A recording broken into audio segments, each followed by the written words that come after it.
Next up, we've got the toe to bar walking lunge event. And this event, more than just about any other event this year, had to be retooled quite a bit.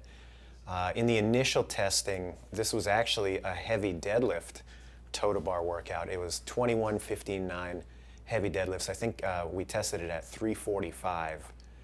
And then toes to bar. Sean Sweeney tested a variation of that. Alessandra Pacelli tested a variation of that. And they both finished right in that 3 to 4 minute range. I think actually Sweeney was faster. He was sub 3, I believe.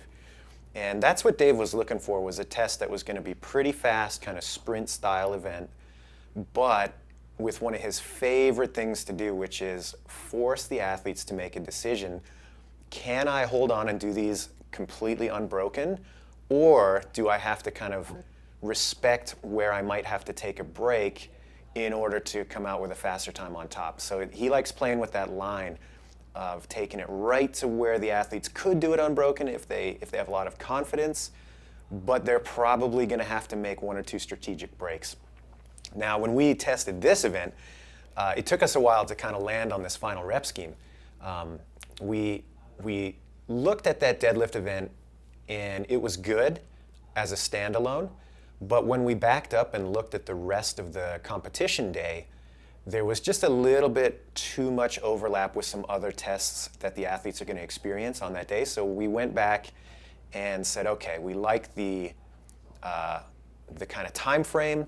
We like the taking the athletes right to the edge of what they could do unbroken. Those elements need to be preserved, but we have to kind of respect the other elements that are going to be coming up later in the day. So deadlift was on the chopping block. So okay, what can we do that's going to be similar to that?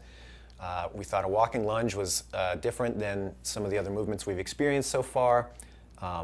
We've already experienced the barbell a few times on the test previous. So let's get a different implement in there. We got the kettlebells going. And originally we started with the 21, 15, 9 rep scheme, but that test just became a little bit too fast. And it was pretty clear that no athletes were going to have to break it up. So that's fine. You know, sometimes having an event where it's just a speed test is great. And we've done plenty of those style of events in games past. But it wasn't quite the same flavor we were looking for. So we extended the reps out to 30, 20, and 10. And this is where we started to get kind of a little, what's the word? Not argumentative, but we like to have a pretty good back and forth when we're testing these workouts. And I thought that for sure nobody was going to break it up.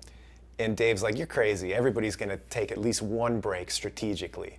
And we went back and forth, we argued about that, and turns out that I was wrong on testing day. Everybody that we tested had at least one break in there strategically. But I contend that on game day, if you want to win, you got to do this unbroken. So we'll see what happens. I think Dave may have won the battle on this one, but we'll see what happens at the close of comp. So it'll be interesting to see how it plays out, especially when you've got the full heat of the top athletes going at it. And there's a lot on the line. I think that changes the game, and I firmly believe you're going to see that unbroken performance from the winner.